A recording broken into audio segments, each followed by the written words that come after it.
Olá, sejam bem-vindos ao Agosto do Maluco. Está a começar, eu sei que é setembro, mas no fundo agosto é quando o maluco quiser. Nós é que mandamos e por isso continuamos e hoje vamos ter duas convidadas incríveis, com histórias incríveis também para partilhar connosco. São elas a Marta Duran, mais conhecida como Marta Boleias, que é especialista em viagens e basicamente... Sim, vou-te mostrar as imagens. Ela é especialista em viagens e mais precisamente em fazer viagens completamente à boleia e ela já foi convidada do Maluco Beleza, também já esteve no Metamorfose Ambulante e hoje também vai partilhar um bocadinho dessa sabedoria que é a vida das boleias, não é? Falando um pouco mais sobre a Marta, aos 18 anos, quando embarcou num projeto de voluntariado em Moçambique, começou o percurso como viajante, que mais tarde a tornaria numa expert, como eu disse, em boleias. Seja qual for o destino, a Marta aventura-se sem medos e sem precisar de muito para começar. Hoje a Marta vai sentar-se na cadeira do Unas para conversar com a Isabel mais gira, olha para isto, uau! Escritora, fotógrafa, viajante e citando o que podemos ler no seu website oficial, a Isabel é uma tipa muito feliz, um espírito sagaz e curioso que se deita todos os dias amoada por ter que fazer uma pausa de sono em tudo o que é vida. Só nesta frase conseguimos perceber que a Isabel se move por tudo o que a vida tem de melhor. Nas redes sociais assume-se como mãe de duas meninas lindas, amante de livros e de um bom vinho, não é? Digamos que é uma pessoa que sabe aproveitar o que a vida tem de melhor, seja num avião, atrás de uma lente ou por vezes à frente dela, para partilhar connosco o seu sorriso contagiante.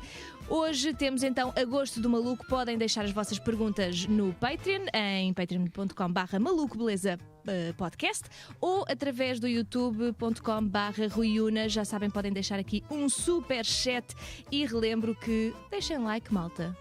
Ajudem a malta, não é isso, Marco? É isso. Bora lá! Tá fixe!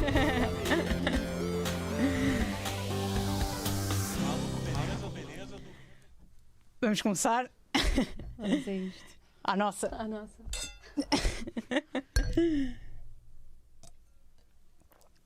Antes de mais, obrigada, Isabel, por teres aceito este convite. Quando me convidaram a mim, obrigada por me terem convidado. Foste a primeira pessoa que eu pensei, porque tens tido um papel muito especial na minha vida nos últimos tempos e projetei em ti um bocadinho o eu, sabes? E da forma intensa que vives a vida, a forma intensa que eu vivo a vida, foi assim que nos encontramos. Obrigada. Obrigado, Marta. Grande maluca. Grandes malucas. Grandes malucas. Estamos aqui no Maluco Beleza. O que é viver a vida intensamente? Quem é a Isabel? Tivemos aqui um bocadinho a entrada, mas a Isabel é muito mais que isso. Aí vais entrar a pé juntos. É logo. Quem é a Isabel? É logo para começarmos logo. Isso é aquela pergunta que tu demoras uma vida para responder. Não é suposto ninguém saber isso. E se calhar nunca encontras uma resposta, não sei. Sim, se calhar a vida é toda à volta do processo de descoberta de quem é que tu és, não é? Da aproximação à tua verdade interior. Eu acho que se calhar a dignidade do viver com intensidade tem a ver com o depósito que tu pões na tua procura, não é? O facto de estares sempre muito, muito esfomeado de novas experiências para que de alguma forma elas te decifrem e te devolvam. Exatamente. Não é? O teu verdadeiro eu. Mas sabes que eu tenho que confessar aqui que eu óbvio, é notório, eu sou mais velha que a Marta, mas eu tinha assim uma admiração quase de queria muito conhecer a Marta. Seguia o teu trabalho e tu eras uma daquelas pessoas que eu dizia, bem, esta miúda é mesmo especial, e não é só especial pela coragem, é especial porque tem um brilho diferente na forma como ela faz as coisas e na forma como se lança a vida, e não havia nada de arrogante naquilo, havia muita magia, muita vontade de explorar, muita vontade de te explorar. E eu lembro de ter dito à outra Marta, com quem, do Gangue do Pé Preto, o teu projeto do Gangue do Pé Preto, ter dito, esta miúda é sem dúvida uma gangster por excelência. E foi por aí que nos encontramos primeiramente, através da entrevista. Foi, mas eu queria mesmo conhecer-te pessoalmente. Foi o ano passado, sim, em pandemia, no Pico. Na Ilha do Pico. Exatamente. Que foi um almoço altamente, que foi, ou seja, para quem não percebeu, nós conhecemos um bocadinho através do Instagram, das redes sociais, e depois a entrevista Gangue Pé Preto, Pico, e a partir daí Tem sido assim Sim. Mas o que nos une também é um bocadinho as viagens. E queres falar um bocadinho sobre o que é que, para ti, o que é viajar? Eu encontrei as minhas viagens aos 18, mas tu já percebi que se calhar não foi assim tão cedo, ou foi? Não foi assim tão cedo, infelizmente. Quer dizer, eu já viajava muito porque eu sempre gostei muito de ler, e ler é uma coisa que permite viajar. Mas não dessa forma de mochila às costas como eu queria. Acho que só foi aos 20 e tal anos quando eu comecei a fazer assim. Qual foi assim a tua primeira viagem? Assim, viagens. A minha primeira viagem. Eu diria que foi à Birmânia, um mês. Foste sozinha na altura? Não, fui com uma amiga. E a Birmânia, então foste quando a Birmânia se calhar abriu o turismo. Na Aung San Suu Kyi, ainda sim. Tinha acabado de abrir tinha acabado o de haver turismo. um golpe de Estado, sim. Sim, foi assim uma altura. E eu acho que quando tu vais sozinha de mochila às costas, depois nunca mais. Aquilo, não sei, o bicho morte E morde bem. E morde bem. E ficas agarrada. Mas sobretudo é engraçado porque tu dizes que aquilo que nos uniu é as viagens, mas é mais do que as viagens, é o espírito de viajante. Mas o que é que te levou a ir sozinha? Ou seja, quando tu vais numa viagem de sozinha, o que é que te leva a ir sozinha? E depois é aquelas perguntas clichês, tens medo? Eu estou-te a perguntar e eu tenho as minhas respostas, não é? Respostas, sim. Mas é curioso perguntar de mulher para mulher. Sim, mas é bom esse cagaço de te encontrar sozinha em circunstâncias que às vezes não são as mais felizes, e debateste com aquilo que tu disseste no outro dia muito bem, que eu revi-me imenso, que é porra, caralho, o que é que eu estou aqui a fazer? Como é que eu me fui pôr nesta circunstância de merda? E tenho fome, e tenho frio, e estou sozinha e queria partilhar, e o quarto tem baratas, e a comida não é boa. Baratas está-se bem. E estou mal dormida. Depende do bem, mas sim. Mas depois pensas, é a vida que eu escolhi, sim, não é? É a vida que tu escolheste, e depois ela presenteia-te com momentos que rapidamente suplantam esses momentos de angústia. E a questão é que o contraste entre esses momentos de deep shit com os momentos bons são exatamente aquilo que te fazem ver que isto é uma corrida claramente vencedora, não é? São experiências que são somatórias e permitem-te seres aquilo que estávamos a falar há bocadinho, que é seres um bocadinho mineiro dentro de ti mesmo, não é? Tu no fundo tornas-te garimpeiro, vais conhecendo, vais-te debatendo, vais-te colocando em circunstâncias diferentes, e a Marta vai-se revelando e tu passas a ser uma surpresa para ti. E passas-te a frequentar e passas-te a conhecer. Portanto, eu acho que as viagens, de longe, quando as pessoas dizem são as paisagens, as culturas, a gastronomia, é tudo muito bom, os mercadinhos de rua, essas merdas todas, mas a verdade é a transformação, é o poder transformador da viagem. E é aquilo que eu digo muitas vezes: tu chegas, voltas e está tudo rigorosamente igual. E o poder transformador está em ti. Sim, mas tu não estás igual no sentido de não estás. Do ponto de vista, não estás superior, mas estás mais conhecedora de ti própria, portanto detens-te muito mais, tornas-te a tua acionista maioritária. Isso é uma coisa muito boa do ponto de vista da conquista de caráter. A viagem é claramente uma experiência hiper ganhadora em termos de volume, de forma, de fermento, de circunstância. Mas não é qualquer viagem também, porque nós estamos a falar. Não estamos a falar de ir para o resort do México, Aculuma, lá como é que se chama esses géneros? Não sei. Riviera Maia, ou inclusive da pulseirinha, que pode saber bem em alguns contextos. Não, estamos a falar de viagens que te torcem, não é? Que te testam. Há sim alguma viagem que tu te lembres que te tenha testado por estares em algum momento da tua vida, ou alguma situação que te tenha testado mesmo a sério, disse fogo? Lembro-me de uma à Arménia, que foi. Falas muito dessa viagem? Falo porque foi muito dura. Mas emocionais, físico? Foi muito dura porque estás a visitar uma ex-república da União Soviética ainda muito pouco desenvolvida, não é? Um povo que viveu o genocídio, não é? Um grande genocídio. Que do ponto de vista paisagístico não tem assim grande esplendor. E essa foi uma viagem de trekking, se me engano? Não foi trekking, foi uma viagem cultural e de fotografia, e foi muito dura, foi muito dura porque me senti sozinha, porque estava a viajar com um grupo pequenino, mas com o qual não me identifiquei ideologicamente, e portanto senti as coisas. Isso é super importante, não é? Sim. Porque dormi mal e porcamente em sítios feios, sujos, com muito calor, com gente a ressonar, porque estava cansada. e depois não descansava no cenário, aquilo era um permanente alerta e chorei muito nessa viagem. Eu lembro-me uma vez de ter falado com a minha filha e ela ter dito: mãe, porquê que foste para a Arménia? Aquilo é tão... não, porquê que foste para a Arménia? Porquê que não me levaste? Eu disse: Camila, mas deixa estar que isto aqui não é muito giro. E ela disse assim: então se não é giro, porquê é que tu foste? Eu acho graça. Mas se calhar não foi fixe por causa das pessoas. Eu digo sempre que o que faz as viagens são as pessoas. Não sei se concordas comigo. Porque às vezes os sítios podem ser uma bela merda, horrorosos, mas depois as pessoas são tão boas, tão puras, ou a pessoa que te acompanha, ou o grupo que te acompanha é tão fixe que tu acabas por te abstrair do resto. Sim, isso faz toda a diferença. A companhia, sim, a companhia a companhia, o teu momento, a tua circunstância pessoal, não é? O que é que aquilo te faz ecoar, não é? O que é que tu vais à procura, qual é o momento em que tu partes, não é? Sim. E o que é que encontras, como é que tu vais? Vais fragmentado, vais inteiro, vais... Isso faz a diferença. Faz. Eu tenho muito medo daquelas pessoas que procuram as viagens para se consolarem ou para remendarem um coração partido. Acho sempre muito perigoso. Eu ia te perguntar isso agora. Ainda no outro dia me fizeram para a Índia. Ainda no outro dia me fizeram esta pergunta. As viagens são uma fuga? Para ti são uma fuga? Já foram uma fuga? Às vezes são uma fuga? Quando tu pensas numa viagem, no que é que tu pensas? Como é que escolhes o destino? Eu penso muito nas viagens como uma fuga. Quando alguém me diz: se acontecesse agora de repente uma coisa muito dura, o que é a primeira coisa que tu pensas? É numa fuga para a frente, não no sentido covarde da coisa, mas no sentido de... se acontecesse alguma coisa muito violenta do ponto de vista emocional, eu queria comprar um bilhete e ir-me embora daqui para fora. Estás a fugir?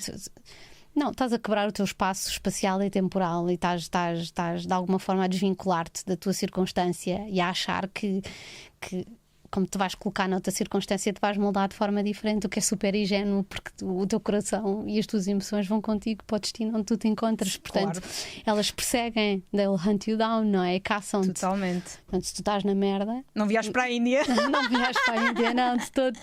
Sobretudo as viagens têm aquela entorragem, o consolo espiritual e não sei o quê. Eu percebo que também haja brechas, ou seja, há momentos da vida da pessoa que nos abrem outras portas e eu percebo que uma pessoa que esteja dilacerada, tenha tido um desgosto de amor, que de repente se propõe a ir numa viagem em baixas para se pôr em altas espiritualmente, que daí possa conhecer uma vertente de si próprio, quem sabe, um caminho espiritual, uma nova forma de estar e de ser, a meditação, outro tipo de cultura, outro tipo de gastronomia. Não vejo que isso seja. Agora, não acredito que seja um paracetamol para a dor do coração. Não acredito. Acho que no fundo é uma distração. É uma distração momentânea. Mas ajuda, porque de facto não há melhor remédio para um coração partido do que te ir distraindo. Com paracetamol, seja lá o que isso for. E se calhar o paracetamol de muita gente é as viagens. Devia ser mais. Um vinho, um livro, não é? Um livro que é a melhor companhia. Sim, um livro. Olha, eu ouvi-te dizer uma vez e achei imensa piada. Disseste assim: operar ao nível do inesquecível. Isso é bom, eu adoro. A vida é para ser vivida assim, a operar ao nível do inesquecível. Isso foi uma brincadeira que, quando eu era miúda, disse a um namorado meu, que disse assim: não julgues que eu vou ficar como os outros e não te vou esquecer. Pá, imagina, era uma pita, uma miudeca, e eu disse assim: podes dizer o que quiseres, mas eu opero ao nível do inesquecível. Eu disse: por graça, tipo, atira com essa. Se achas que vais esquecer, estás redondamente enganado. Mas é engraçado. Não, é engraçado porque nós todos devíamos operar ao nível do inesquecível, não é? Não com a arrogância de quem se quer. Mas espera lá, vamos lá perceber isso. O que é que funciona operar ao nível do inesquecível? Já fomos interrompidas, pronto. Finalmente entrou o Marco. Vamos ver mais um copo de vinho. O que é operar? Quais são as características? Isso é um buffet, Marco. Operar ao nível do inesquecível é um buffet. Mas é ser pessoas marcantes, ou seja, é viver a vida normal como se estivéssemos em viagem, porque em viagem estamos sempre num modo muito... temos um chip muito específico, não é? Sim, adapta a cada momento de uma forma inteira, assim, um bocadinho como se fosse o último, marcando, criando. Mas vocês sentem que as viagens que vocês fazem regulares vos traz isso para a vossa vida normal? Vos traz sempre essa energia ou quando estão na vida normal, quem diz vida normal? Pronto, no dia a dia. A vida normal é uma chatice. Exato, no dia a dia sentem-se muito em baixa, quem deve estar em viagem. Não, nada. Mas de facto as viagens dão-te outra estouância. Sobretudo dão-te uma cena que te põe-te sempre em primeira, em segunda, em terceira, não é? Estás sempre com uma mudança qualquer colocada, o carro nunca está estacionado, nunca estás na garagem. A tudo. E esta ânsia pelo desconhecido é brutal, mas o mundo tem medo do desconhecido. Tem. As viagens requisitam-te permanentemente, não é? O problema das rotinas e das pessoas, que quando tu estás, é que custa-te operar ao nível do inesquecível, porque de facto as pessoas deixam-te de requisitar, é verdade, a vida não nos requisita tanto. E portanto nós não estamos sempre a capitalizar-nos, não é? Nos nossos recursos, a mostrar, não é? Nós nas viagens estamos sempre a sorrir a estranhos, a tentar empatizar, a tentar criar relações. Então quando estás sozinha ainda mais, não é? Que é para ver se alguém te ajuda no próximo passo, no próximo troço, no próximo atalho, no próximo hotel, no próximo... E isso é bom, não é? E é altamente quando te sentes assim e estás no teu dia-a-dia também, porque às vezes quando estás mais vulnerável, quando estás mais atento, eu pelo menos quando chego de uma viagem, eu parece que chego a Portugal e continuo em viagem, porque continuo a tentar tudo às pessoas e encontro, pelo menos é isso que as viagens me dão, quando eu regresso, encontro magia até no meu dia-a-dia. Mas logo só no início, depois entro na rotina e pronto, já me esqueci dessa coisa. Mas eu acho que as viagens fazem-me ficar mais atenta ao outro. As viagens sozinha, porque é super diferente viajar sozinha do que viajar com outras pessoas, e isso é mesmo notório. E é isto que eu consigo agarrar. Não achas que devia ser obrigatório toda a gente viajar sozinha uma vez na vida? Então não acho. Eu acho. Ó Marco, já viajaste sozinho? Ainda não. Joana? Desculpa, estava aqui concentrada. Já viajaste sozinha? Não, mais ou menos. Assim, eu passei um ano a viajar, eu trabalhei numa companhia aérea. Portanto, eu não sei se conta, porque eu às vezes aventurava-me pela cidade sozinha, isso ajuda? Não conta. Ir viajar sozinha nunca aconteceu. Porque ainda não. O mais difícil, sabes, pelo menos é o que eu sinto e recebo muitas mensagens, é dar o primeiro passo. Eu sei Mas depois achas que é viciante? Ou seja, eu acho que não ia... É uma experiência que eu quero ter, eventualmente, mas acho que não vou gostar. Porquê? Eu percebo que não gostes. Porque... É desconhecido. Não, nem é isso. Eu gosto da experiência de viajar, a estar a partilhar com alguém. É assim, às tantas conheces sempre alguém na viagem, né? E acabas sempre por partilhar isso. Mas a minha experiência de viajar é mais de partilha de experiências e não daquela coisa de ir sozinho e fazer aquilo que me apetece. Não tenho muito isso. Prefiro viajar com pessoas que gosto e que tenho próximas e partilhar essa experiência com elas. Eu percebo o que tu dizes. E também, obviamente, é mais confortável ao nível do emocional, não é? Sim. Mas há pessoas que nem um fim de semana na Costa Alentejana, tipo de sexta a domingo. É ser um bom estágio. Pois, não tens de te atirar para as steps da vida. Mas quando te atiras é aí que te testas bastante. Sei lá, eu lembro-me a primeira vez que marquei um voo sem regresso. Eu, primeiro que marcasse o voo, quase que tive que pedir a alguém para clicar no pagar, porque e é difícil, e é este primeiro passo que é difícil, mas depois quando dás, está feito, vamos lá, vamos embora. E o que tu ganhas com isso é incrível. Eu agora vou passar os próximos meses a viajar e eu estou cagaçada, porque passei agora 1 ano e meio sem viajar sozinha e vou viajar sozinha, parece que é quase a primeira vez para viajar sozinha. Eu há 3 semanas tive que marcar um voo para Barcelona porque tive que ir para sair daqui e eu não conseguia ir sozinha para Barcelona. É impressionante isto, mas fui e depois deixas as coisas rolar, e isto é muito engraçado. Sim, mas tu és uma inata. E tu também. Sim, tu vais. E é muito gira aquela coisa, mesmo quando tu estás no aeroporto com a mochila às costas, está a andar. É espetacular. Assim é tão boa a sensação. Tu quase que parece que vais em cima de uma nuvem, não é? E estás sozinha com uma mala, e depois estás no avião, olhar para a janela, sozinha, a escrever texto. Sim, mais uma vez, vou partir. Sim, é espetacular. Estás muito mais atenta às coisas e muito mais atenta a ti. Tudo. E as tuas vozes interiores, e as histórias, e aquelas cenas todas. E atenta à pessoa que está sentada ao teu lado. Qual é que é a parte mais difícil de viajar sozinho? É comer sozinho, comer sozinho, beber sozinho. É aquela parte que tu falavas de se calhar não partilhar. A solidão, eu às vezes sentia muito solitária, mas depois depende do tipo de Vês viagem. uma grande paisagem, olhas para o lado e não tens ninguém para tocar o ombro, estás a ver? E dizer assim: ei Marco, olha para isto. Mas são essas experiências que depois também te tornam um bocadinho mais fortes, não sei.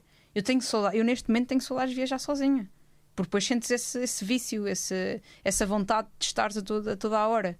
E não perguntares à pessoa do lado: queres fazer isto, não queres? Bora, vamos, deixas as coisas correr.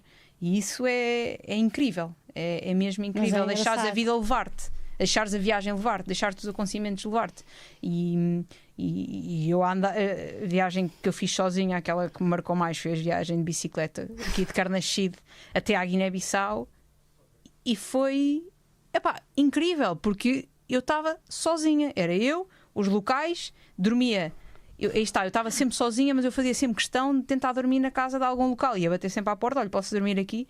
Porque gostava de partilhar pelo menos um jantar, e partilhar um jantar étnico. E essa viagem sozinha empoderou-me imenso. Só que depois entras no teu dia a dia e esqueces, parece. Não esqueces. Eu já partilhei esta história várias vezes, sempre que a Marta vem aqui ao Maluco, eu falo disto. Mas eu conheci a Marta na Índia. Ela andava lá maluca. Não estava sozinha, não estava sozinha quando nos cruzámos, mas ela andava lá. E nessa viagem estavas a fazê-la sozinha? Eu estava a viajar. Eu tive 5 meses a viver no Nepal e depois tive 3 meses a viajar pela Índia. Mas, entretanto, conheceste lá uma malta, não foi? Viajei um mês com uma rapariga, a Maria, olha, da rapariga de Barcelona, que fui ter com ela há umas semanas. E depois estive sozinha, fui encontrando pessoas, depois tive uma amiga que foi ter comigo, mas sim, na Índia estive praticamente sozinha às vezes. E foi... Eu na Índia sozinho é impensável. Desculpem lá, eu não conseguia. Tu já estiveste na Índia? Já. Não estive sozinha. E tiveste quanto tempo? Tive 1 mês e qualquer coisa. Sim. E que tal? O que é que tens ali? Deve ser engraçado a descrever. Mas via-me. Não estranharia estar sozinha na Índia, por acaso. É engraçado. Sério? Se bem que, enfim, mulher na Índia intenso. É muito intenso. Sim, mas não fosse essa agressividade de género, era um sítio que eu me viria É muito intenso. Eu acho que há aqui uma boa oportunidade a quem está no chat, podemos mostrar, Joana, estamos aí a ver, de fazermos as perguntas. Todas querem fazer a mulheres viajantes, não é? Porque existe muito não é este mito, mas parece que as mulheres viajantes são extraterrestres e falam sempre muito e questionam sempre. De facto, quais são as perguntas que mais vos perguntam? E se calhar ao contrário, não quero que vocês digam, não quero que respondam às perguntas que mais vos façam, mas às perguntas que se calhar deviam fazer, mas ninguém se lembra disso. Ou seja, o que é que vocês passam a viajar sozinhas com mulheres em viagens que nunca ninguém fala disso, nunca ninguém questiona ou pergunta sobre isso? Conseguem encontrar alguma coisa? Ou é tudo muito básico, é tudo a cena do receio, não é? Do perigo de, sei lá, de serem violadas ou raptadas? Mas isso é uma questão. É uma questão muito pertinente. E lados positivos? Existe lado positivo em ser mulher e estar a viajar? Eu acho que sentem mais... Sentes mais acolhida. Sim, acolhida, sim. Estás num hostel e não sei o quê, rapidamente alguém te acolhe na mesa ou te oferece. Eu lembro-me de algo, já não sei aonde no mundo, mas da primeira vez que fui beber um copo sozinha à noite, sabes, aquela versão assim muito cinematográfica que é típica do homem que pede o whisky duplo sobre o balcão e tu ficas, a primeira vez é engraçada porque tem aquela coisa do cinema, tu sentes-te, mas é mentira, não vai logo um homem perguntar se tu estás sozinha e acariciar-te o braço, graças a Deus. Da segunda vez já é um bocado, sim, da segunda vez já é um bocado deprimente, mas sim, tu ficas sempre com sentido de autoculpa de que de alguma forma estás ali e não estás à procura de ti, estás à procura de alguém e há uma discriminação negativa, não é? Sim. Um homem mais facilmente está lá porque discutiu com a mulher, não é? Que se foda, bateu a porta e foi beber um copo ao bar e uma mulher está lá, então se estiver arranjado ainda pior, emborcar copos, não é? Está sempre a pedir alguma coisa e isso é É chato. Está aqui o Amorim a dizer: período, fala disso, Marta. Ah, pá, que chato. A sério. Período. Porque, Não é chato. Não, não, estou a brincar. Não é chato. Porque eu viajo muito com o João. Eu viajo muito com o João. Cagar em casa. Pá, é verdade. Quando nós estamos a viajar, estamos a adorar, não é? Até podemos estar num hotel ótimo. Não, mas a nossa sanita, desculpem lá, não, Não, cagar no mato é que é, meu fogo. Ai, não, cagar. Não, mas é interessante e principalmente quando estou a viajar sozinha está-se bem, mas agora quando estive, por exemplo, a viajar com o João na Geórgia, tive agora um mês, opa, e no dia que fomos fazer a caminhada mais difícil, subir tipo 3 horas, 1 quilómetro assim reto, apareceu-me uma puta do período da menstruação. Ai. E eu, e esta gestão de. Opá, é super difícil em viagem, pelo menos para mim não é uma coisa fácil. Eu já levo isto com a maior naturalidade sempre. Tenho um copo menstrual, levo mais água se for preciso, álcool gel para limpar as mãos. Eu não sei que hoje em dia também temos que andar sempre com álcool gel, não é? Sim, eu tá antes já feito. andava, E tá está feito. Portanto, Sim. é o descomplicómetro, mas eu percebo. O descomplicómetro é uma cena muito fixe, por acaso. Não tens? Tenho. Eu tenho também. Eu sei que tu tens e tiveste uma experiência. Mas tu falas do tampão, é muito pior, é muito pior o cagar na mata do que é o período do que seria eventualmente, não é? Se não estiveres bem munida, ou há pessoas que têm imensa dificuldade. Mas há pessoas em só de pensar que não têm uma casa de banho limpa para poder fazer, para poder, olha, ou cagar, ou mijar, ou trocar o tampão, o penso, o que seja, se calhar isso é impeditivo para fazerem a viagem. E de certeza que tens amigas que... Sim, muitas. Mas eu graças a Deus não tenho também não. esse problema. Portanto, Sim, é uma preocupação que nós mulheres obviamente temos que ter, não é? eu lembro-me da minha roommate na Roménia, quando eu fui fazer um trekking para a Roménia, e ela a dizer assim atrás de uma pedra: mas eu não sei como é que tu consegues cagar na mata, acho que é tanta facilidade. E eu dizia, ia falar comigo ao mesmo tempo, eu disse assim: às tantas habituas-te. E ela tipo estava com prisão de ventre há 10 dias, mas às tantas tens que, não é? Claro, é natural, não é? Sim, é natural. É o que é, mas isso é o que é fixe das viagens, é o descomplicómetro. Ok, não está a dar, vamos descomplicar as coisas. E se é preciso fazer, vamos executar, não é? E é muito fixe. Tu tiveste uma situação que foi um bocadinho ligada ao descomplicómetro. Perdeste um voo e depois eu lembro-me estavas a viajar, não foi quando voltaste da Roménia? Que tinhas uma escala, mas perdeste o voo e depois agarraste essa oportunidade para conhecer, acho que uma zona de Itália. Foi Bolonha, foi ótimo. E fiquei logo, sim, de 2 dias, um dia e tal, sim. Ou seja, se muita gente perdesse o voo... Vinha da Albânia. Da Albânia.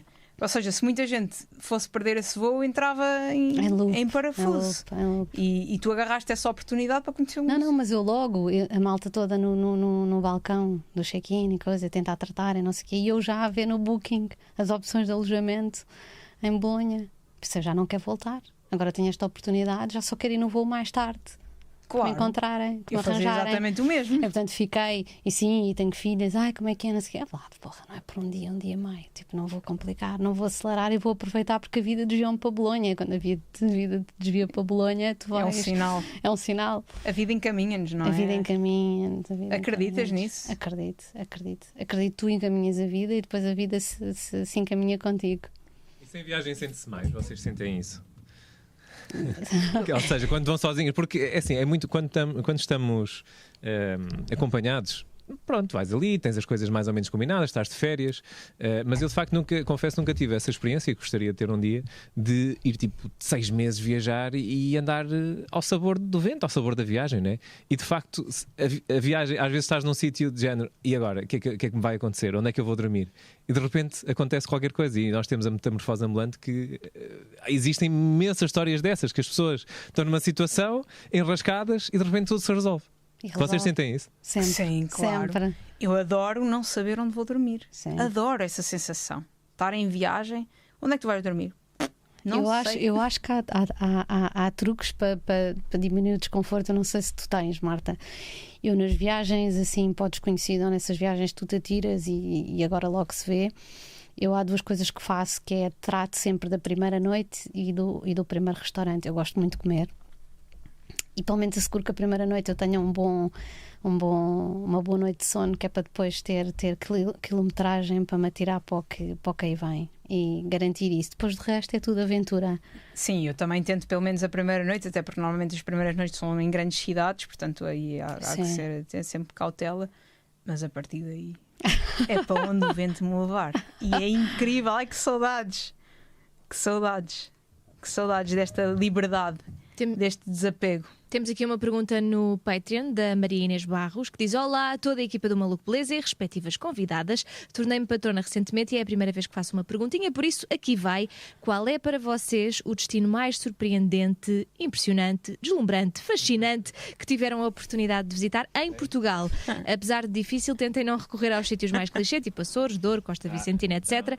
Obrigada e muitos sucessos para os vossos projetos futuros. Obrigada, Maria Inês. Obrigada, Maria E há Inês. aqui uma pergunta no YouTube, sim, que está aqui um bocadinho ligada também com isto, que é do Triple C. Será que as senhoras nunca sentiram que não queriam regressar de um sítio? Como lidam com o facto de terem que deixar um sítio, de terem de sair de um sítio apaixonante, fascinante, essas coisas todas? Bem, a Maria Inês, eu digo já que não há nada de clichê nos Açores, no Gerês ou na Costa Ela não disse Alentejana. Gerês, ela não disse Gerês, não escreveu, portanto eu vou dizer Gerês. Não, Douro, não há, porque de facto são sítios super icónicos, cada um com as suas. Mas percebo o que é que a Maria Inês está a querer dizer. Olha, eu gostei muito de Mondinho de Basto. Gostei muito. Fiz grandes amigos, adorei as Fisgas do Armelo, adorei a malta de Mondinho de Basto, comi bem. Adorei também Santa Combadão, a terra do Salazar. Adorei a ciclovia. É a Ecopista. É a Ecopista, gostei muito. São sítios assim que me lembro.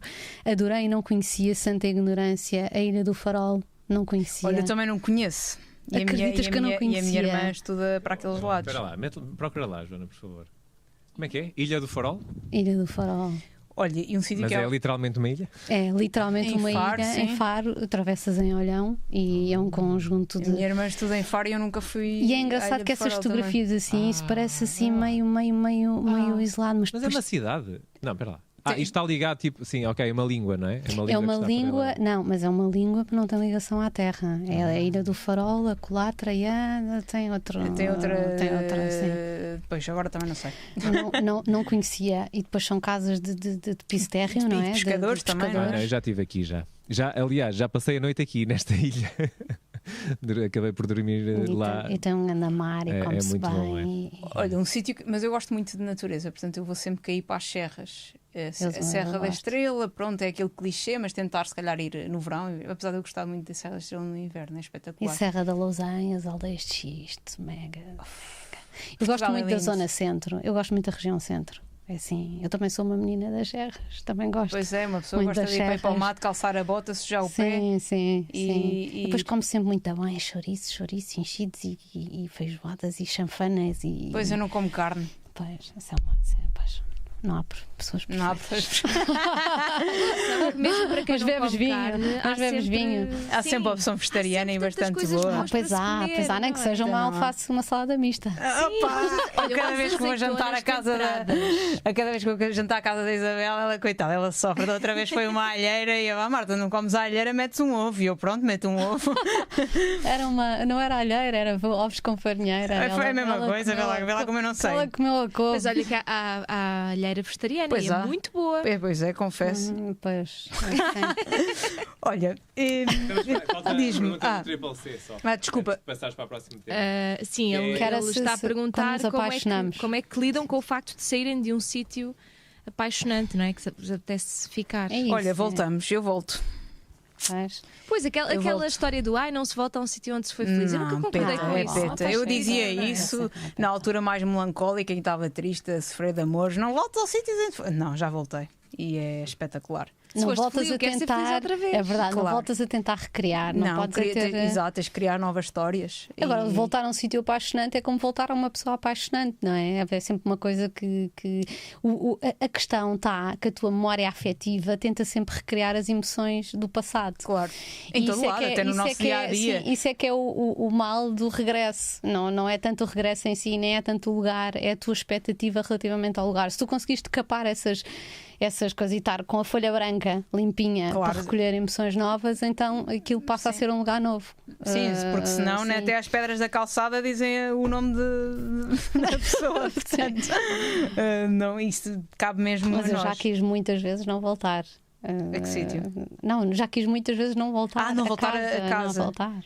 Já quis muitas vezes pensar, fogo, era tão bom se eu não tivesse amarras E tens amarras, E se então. fosse mesmo uma praticante de desapego. Eu no ia sentido falar mais... do desapego. Mas tu Sim. tens 2 filhas. Eu tenho e tenho que voltar, mas há um dia enfim, que se calhar não vou ter que voltar. Será?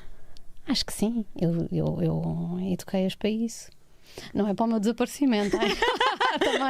também, não, eduquei-as para a liberdade e para que percebam que um dia, enfim, quando estiverem autónomas o suficiente, para que não precisem de mim. E nessa altura vão-me E encontram-se no requisitar mundo, inteira. não é? Sim, eu ainda queria palmilhar muito, tenho muito por onde conhecer. Mas eu gosto de voltar, é interessante, até porque a viagem mais longa que fiz sem vir a casa foram cerca de 8, 9 meses, sem vir a Portugal. E há ali momentos em que a saudade aperta. Mas deves sentir falta de um refogado. Um pastel de nata. Daqueles bife à portuguesa com folha de louro. Não, que eu não como carne. Não comes caraças, é verdade. Uma alfacinha, uma couve. Essa há por todo lado, uma couve-flor. couve-flor. Mas e há momentos em que tu sentes que saudades da minha mãe, que saudades da minha irmã, que saudades dos meus amigos, que saudades do conforto. Porque às vezes tu não encontras conforto em todo lado, não é? É verdade. E é muito bom o desconforto, mas às vezes estás farta do desconforto, não é? Porque ainda agora tive 3 dias no Jerez a levar com chuva na cara, foi altamente, mas depois também soube bem chegar e tomar um banho de água quente, não é? Mas foi altamente. Está a chover, vamos caminhar quilómetros e quilómetros, a subir e subir, e é altamente este desconforto, mas depois. E dormir em tenda, mas depois é sempre, sabe bem, comer. Sim, é bom Uma voltar. alheira vegetariana. É bom voltar. Olha, mas estavas a falar do desapego, mas tu falas muito do desapego. É assim um lema de vida. A prática do desapego. A prática do desapego. Mas tu não... Eu digo pratica o desapego. Mas não praticas o desapego a 100%, porque isso acho que é um bocadinho. O desapego a 100% no sendo mãe era eu ser negligente neste momento. Quer dizer, em toda assim o seu expoente máximo. Mas a filosofia do desapego. Tem várias formas de expressão. Mas não é fácil. Eu acho que o desapego. Não, eu não sou muito apegada a coisas materiais, não é? Eu salvo vinho e livros e comida, não há assim. E as minhas pessoas, não há assim. Livro, vinhos e comida são experiências, não são coisas materiais. Pois não, estás a ver, é verdade. Quer dizer, os livros materializam-se, não é? E a comida também se materializa, mas não tenho assim grandes coisas. Nunca tive aquela necessidade da casa, sabes? Do espaço de casa, de ser dona de coisa nenhuma. Nunca quis ter uma casa minha, nem um carro meu, nem ser dona. Eu não gosto do conceito de ser dono de coisas. E dos filhos, de alguma forma, não sendo dona, que nós não somos donos dos nossos filhos, de alguma forma eles pertencem-nos durante algum tempo. Nós somos responsáveis pelo menos pela rampa de lançamento, e até que isso se torne passível de ser desapegado demora um tempinho, mas sim. Mas viva o desapego. Sim, eu considero-me uma pessoa desapegada também, mas por outro lado sou muito, muito, muito emocional e apego muito às pessoas. Mas isso é bom. Mas eu já não sou tão desapegada. Não, mas o desapego às emoções é diferente do desapego às coisas, não é? Portanto, então vamos lá. Vamos lá aqui pôr as coisas como deve ser. Vamos lá à Índia, vamos lá. A Índia é muito intensa. Eu não aconselho a Índia em todas as pessoas. Não existe desapego total, não é? Tu tens sempre de ser apegada. Desapego não é no sentido ascético da coisa, também tu desapegares dos bens materiais e tornares tipo um asceta e transcenderes. Tipo, into the wild. Não. O desapego significa tu desapegaste das coisas que te amarram, que te asfixiam e que te limitam, e apegaste às coisas que te dão prazer. Até pode ser um bocado como o Unas e o epicurista, e no sentido mais idóneo da coisa, é verdade, é tu apegaste ao teu charuto, aos teus charutos da vida, e não tem a ver com o desapego no sentido da desmaterialização das coisas e as emoções. Quer dizer, nós somos seres humanos, não é? Claro, Nunca na vida nos vais desapegar de emoções. Não, essa parte não, porque depois não é real. Confesso que isso sempre me faz uma certa confusão. É que eu, quando ouço pessoas desapegadas a falar, é sempre esta atitude. Ok, desapegas-te e pronto. E eu percebo. E eu concordo. No entanto, existem responsabilidades e uma coisa que chama vida que tem que ser vivida. Temos que pagar a renda, mesmo que não sejamos donos de uma casa, temos que pagar a renda na mesma.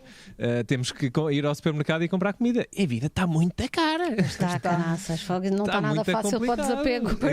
Não está mesmo fácil. Ou seja, se uma pessoa não é pegada de certa forma a juntar algum pé de meia e pronto, e se te libertares completamente das amarras do capitalismo. Ó Marco, tu tens toda a razão, mas o desapego é a filosofia de tu estás disposto a desapegar-te a qualquer momento. Não é o facto de tu teres uma rotina consolidada, tens contas para pagar e tens a tua renda. É tipo aquela malta que trabalha durante 6 meses. Sim, mas se alguém disser, Marco, bora em janeiro para Barcelona, viva para Barcelona, ou viva para não sei o que, tu dizes bora e vais.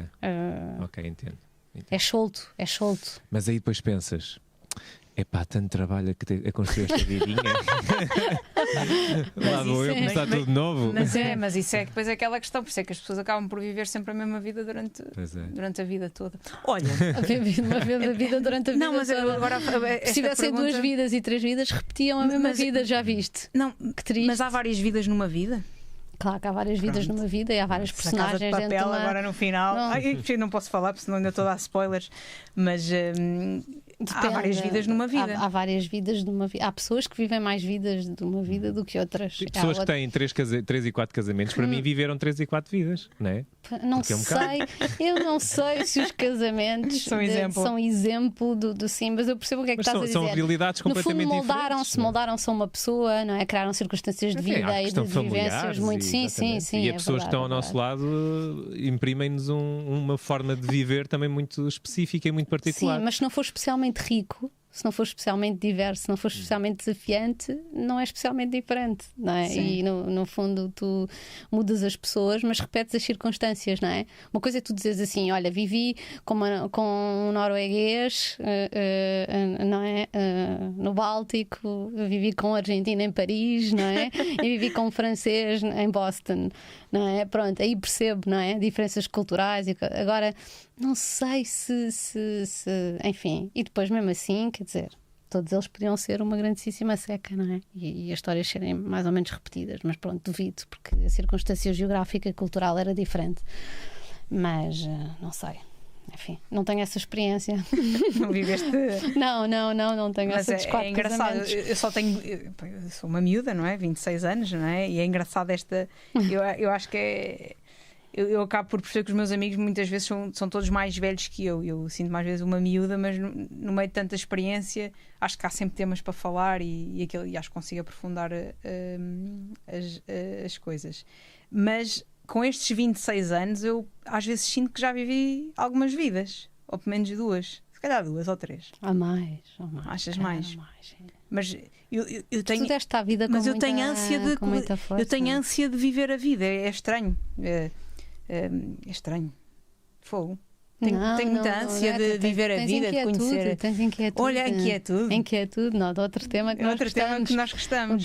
Os desapegados e os inquietos. São 2 qualidades coisas de uma raros. Mas um inquieto não é um ser profundamente o Marco é sempre, como é que é dizer? Insatisfeito. E isso não cria uma certa se não era tristeza. sinónimo. Se não era sinónimo. Inquieto é alguém que não é que tenha dificuldade em apreciar ou ser grato ao momento que está a viver, mas que está sempre a olhar pela janela. Está sempre a olhar pela janela. É um termo que eu tenho, que eu digo é... Confesso. Ele está em casa, mas está a olhar pela janela. Não sei se está a cobiçar já a vizinha do próximo, mas sim. Culpada. Eu acho é que quando está no arrematar a experiência, está a pensar já na próxima, sim, eu definiria assim, mas não no sentido um olho no burro, outro no cigano, nesse sentido oportunista da coisa. Não acho que o inquieto seja um oportunista. Pode ser um oportunista da vida no sentido positivo da coisa, de quem não perde uma oportunidade para ser feliz. Esses são os melhores oportunistas, não é? Claro que isso eu acho que claro, mas isso é tudo muito. Mas isso tem sempre um custo moral, mas que se foda, quer dizer, é assim, mas desculpa. Não, as palavras existem, são para ser ditas. Sim, mas sim, eu sou uma pura inquieta. Aliás, estamos aqui as duas já. Sim, pois estamos já. Não. Mas, por exemplo, esta pandemia, eu lembro-me de. ir para a cama a chorar da inquietude, da incerteza de não poder viajar, estar inquieta. Sim, não poder estar inquieta, sim. E isto foi um porradão para os foi viajantes. como se me apertassem aqui um cinto e eu não pudesse sair desta cadeira. E sofri muito com isso. Foi um colete de forças. Mas no meio disto somos umas sortudas, que isto é aquela, pronto, é aquele depois. Sim, que no meio disto tudo viajamos e desbravamos e coisas, e fomos saímos, e atacámos, e de Portugal e de les a les, e fartámos de nos palmear.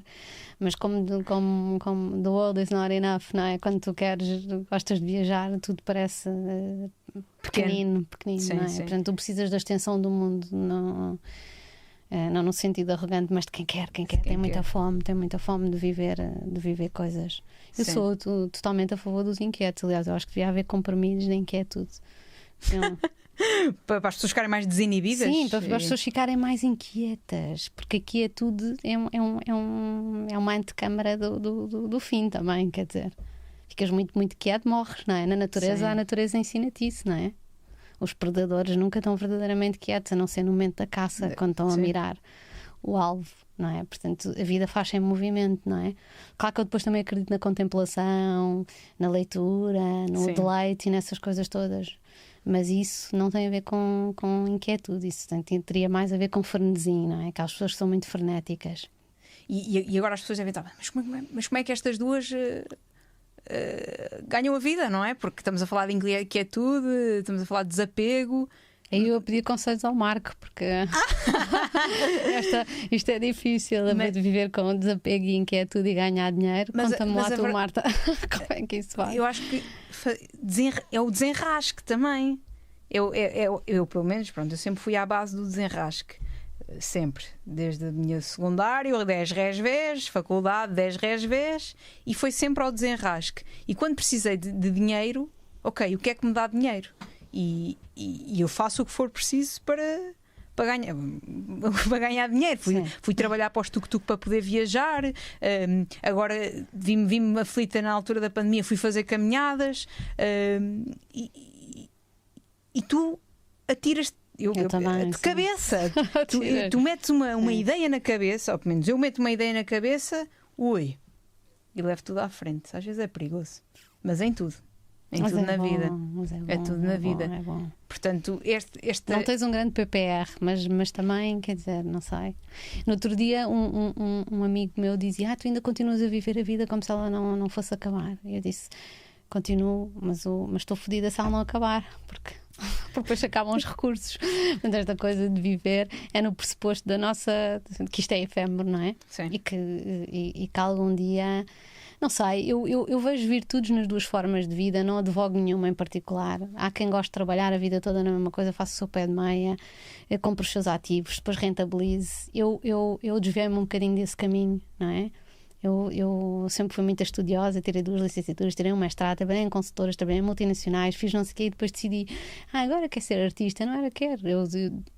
No fundo, eu sempre senti esse chamamento. Queres falar um bocadinho do teu percurso? Não, mas podes falar. Mas estava a aproveitar um bocadinho para falar sobre isso e de facto fica mais pobre, mas fica mais feliz. Mas podia ter ficado mais pobre e mais infeliz. Portanto, eu não advoco o caminho da liberdade, será o caminho redentor. Para mim, no meu caso, era taxativo que isso era. Eu não conseguiria ser uma mulher a trabalhar das 9 às 5 no escritório e a viver para os fins de semana. Porque já tiveste essa experiência. Sim, e a viver para 21 dias de férias anuais, ou quanto muito uma majoração de mais 2, não sou, já tive isso e não quero.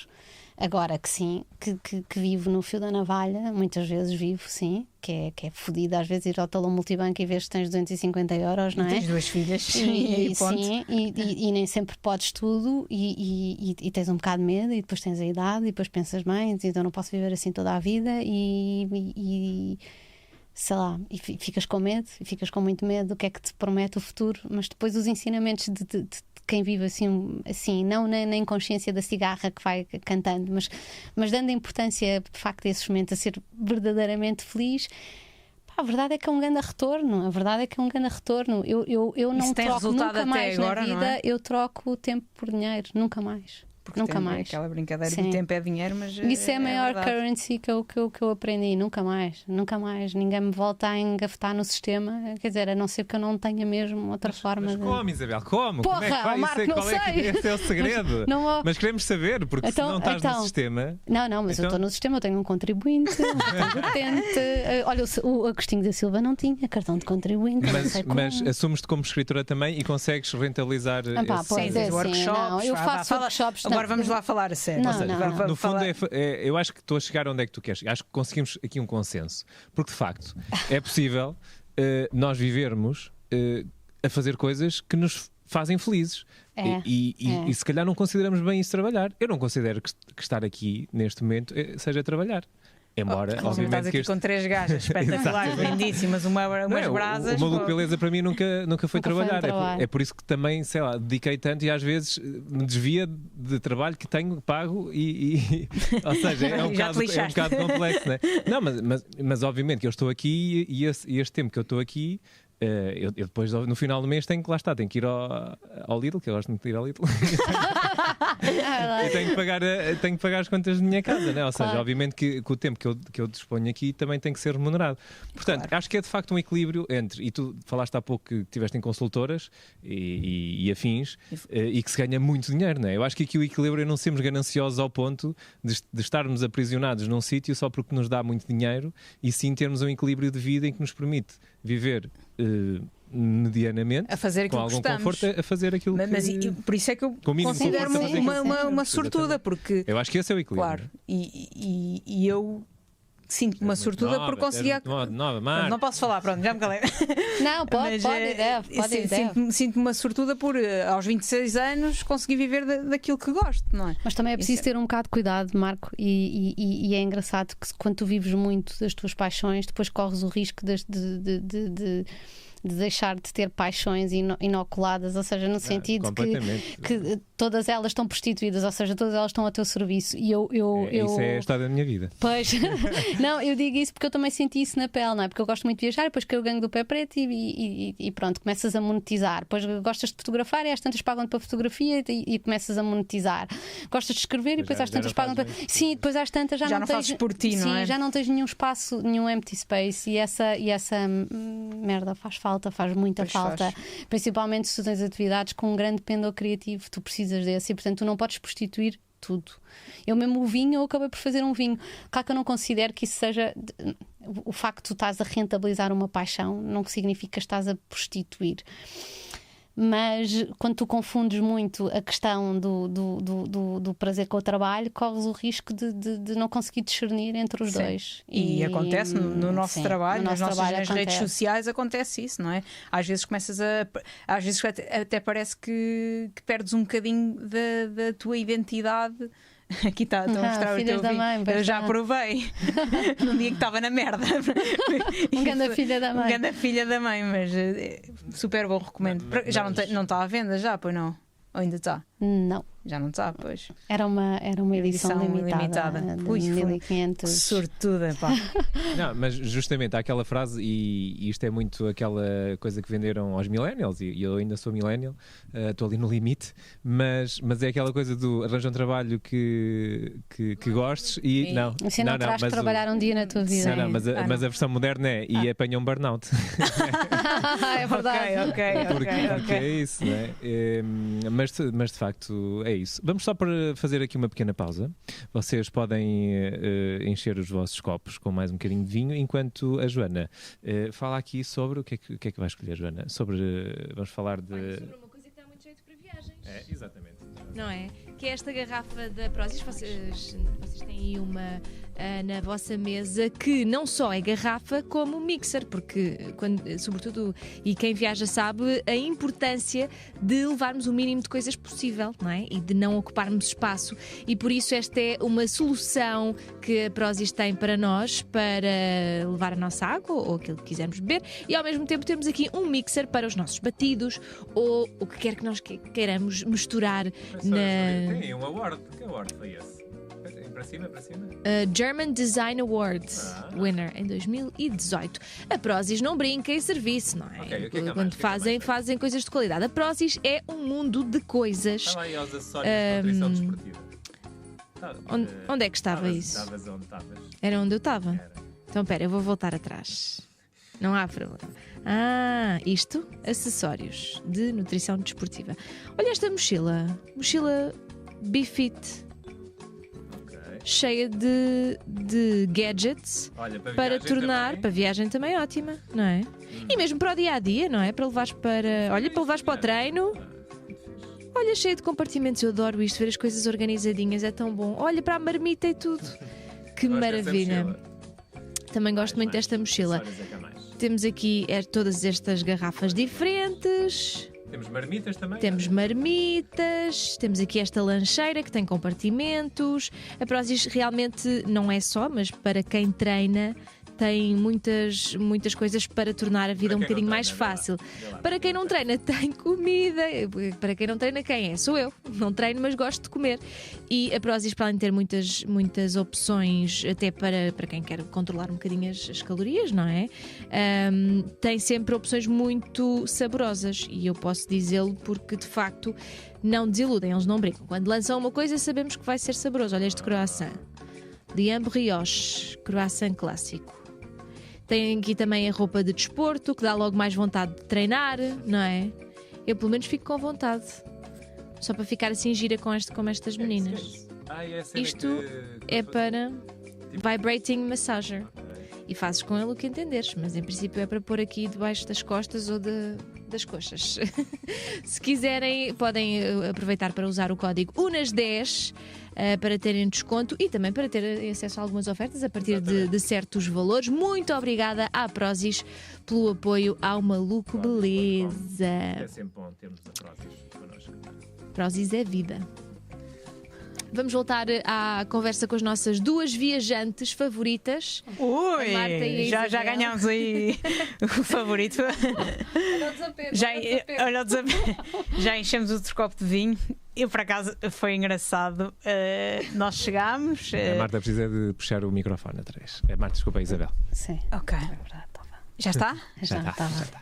Nós chegámos, fomos lá fora falar e eis que a minha mãe teve a polir o copo para a Isabel Saldanha, porque aliás, eu escolhi o vinho cheia de medo, porque a Isabel é uma pró dos vinhos, conhece vinhos, eu cada vez que vou à casa dela e quero levar um vinho, não sei que vinho é que hei de levar, e eu escolhi um vinho cheio de medo, e eis que chegamos lá fora. Ela serve-se do vinho branco que trouxe e pumba, parte o copo. Foi logo assim para começar a entrada e partimos logo a rir. Não, mas foi? não partiu o copo, só partiu o pé. Ai, peço desculpa. Espera aí. Ficou pela metade. Mas não, tem que ser sempre por inteiro, Tá não é? bem. Temos- Sim, não Teve gostamos sempre das a ser. coisas pela metade. Olha, estávamos aqui a falar de uma cena que tu uma vez disseste, e se calhar ouviste, que o efeito passadeira. Estávamos aqui a comentar, as pessoas correm, mas não saem do mesmo sítio. Sim. E o que é isso? O que é para ti o efeito passadeiro? O que é- A Marta foi à caça das minhas expressões mais claro. emblemáticas. Tão bom. E aprendi imenso. Não, eu digo efeito passadeiro é um bocado isso, não é? É aquelas pessoas que estão sempre com a aparência que fazem muita coisa, mas de facto não saem do mesmo sítio. Portanto, é o efeito passadeiro. É bué difícil. Correm muito, mexem-se, dão Mas- um ar muito dinâmico, mas avançar.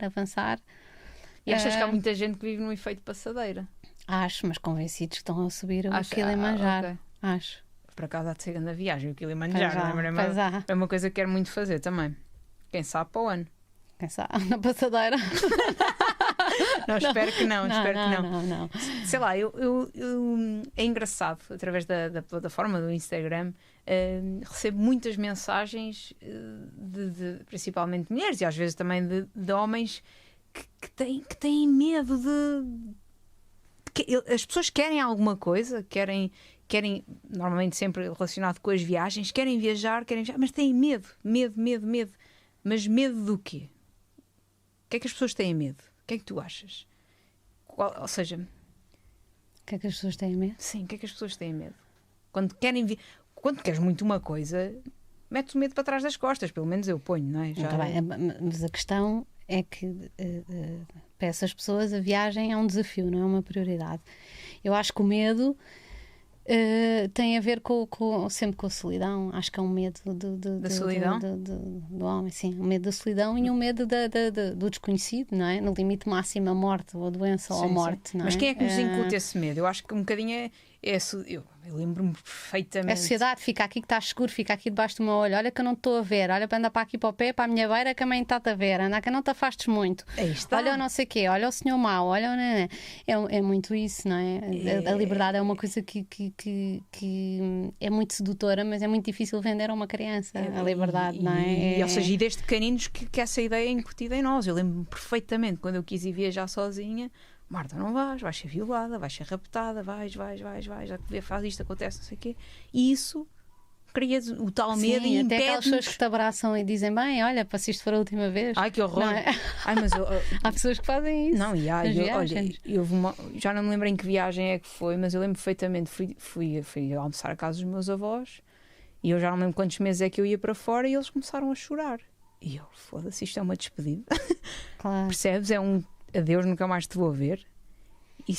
Mas isso às vezes é interessante, não é? Porque realmente eu não sei se te vou voltar a ver. Isso aí já é outra história. Sim. Mas eu também tenho a ver com sim, é muito geracional também. Agora despedir e chorar.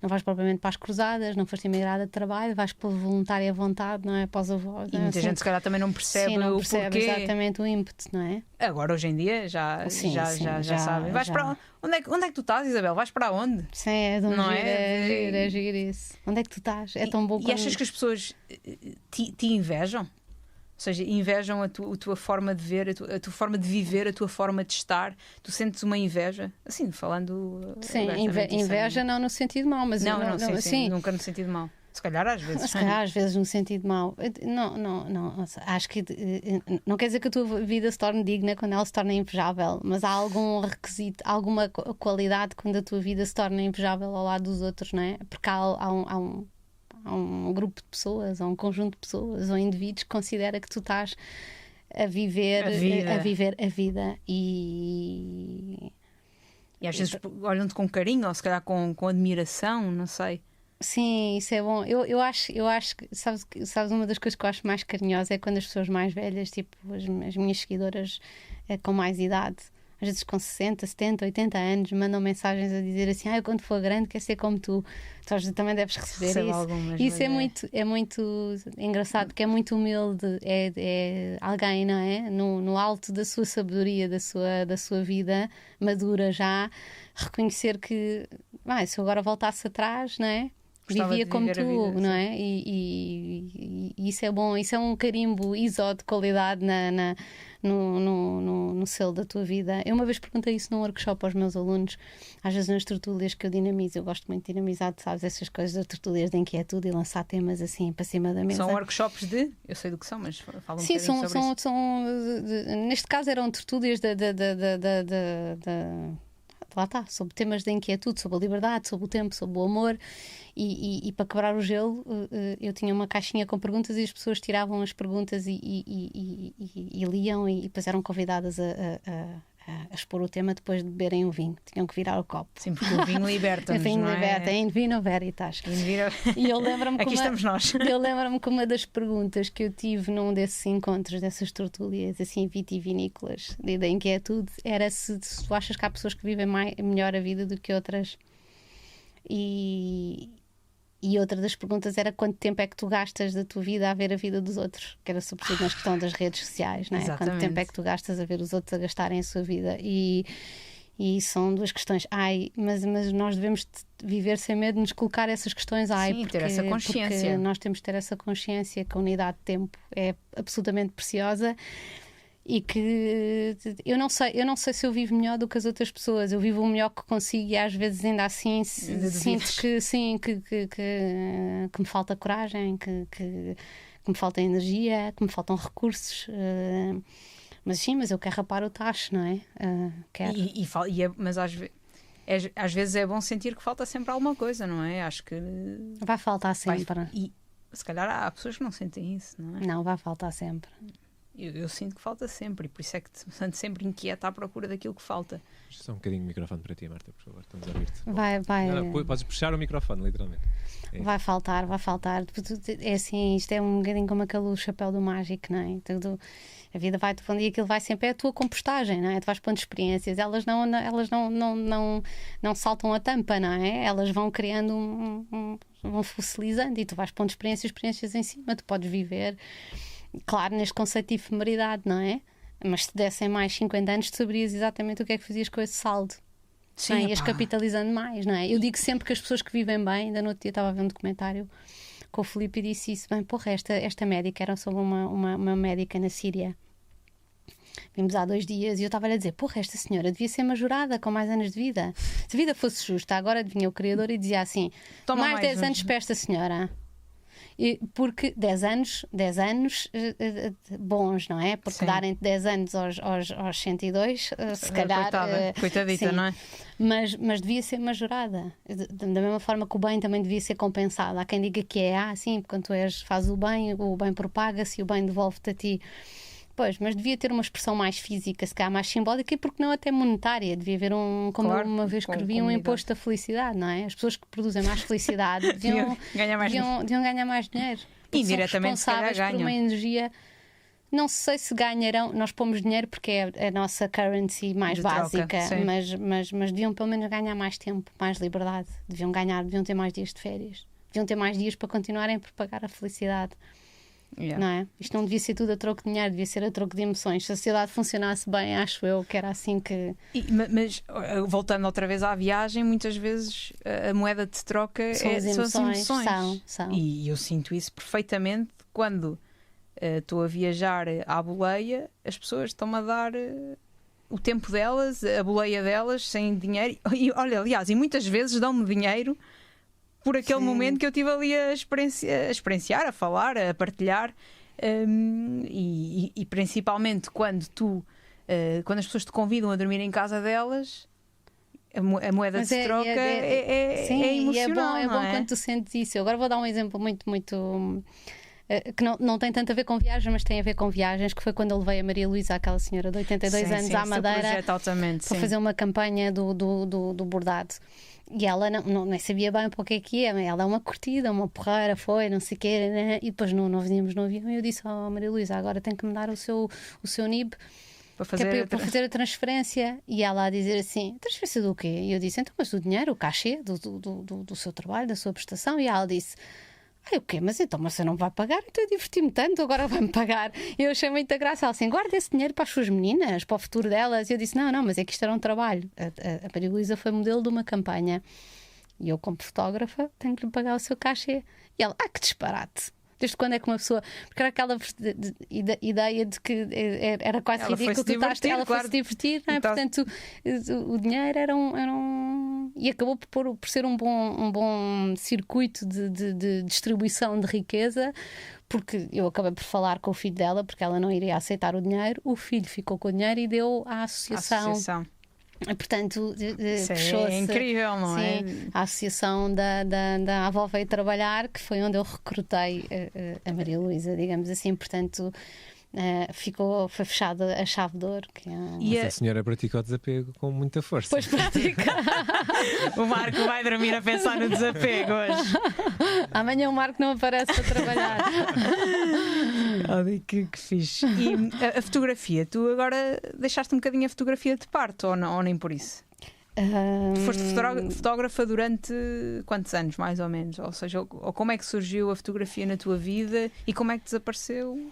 Não desapareceu. Não desapareceu. Acontece que era aquilo que nós falávamos há bocadinho com o Marco e com de se tornar um burnout. O que acontece é que eu, às tantas, deixei de fazer o tipo Estas de fotografia. Estas fotografias são tuas? Estas fotografias são minhas, sim. Eu fui fotógrafa durante muito tempo com a Adélia Cristina, sim. Foi um projeto muito giro, de equipa, uma dinâmica muito forte.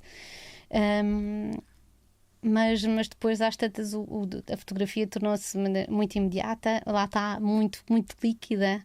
Eu tinha que editar, tinha que fotografar, tinha que ganhar dinheiro, e deixei de ter tempo para estes projetos, como esta fotografia da Camila em São Tomé. Deixei de ter tempo para estas fotografias de viagens porque tinha os outros para editar, e portanto fui-me deixando ficar para trás a parte da paixão, cedendo a fotografia só àquilo que dava dinheiro. O que acontece é que a esvaziei.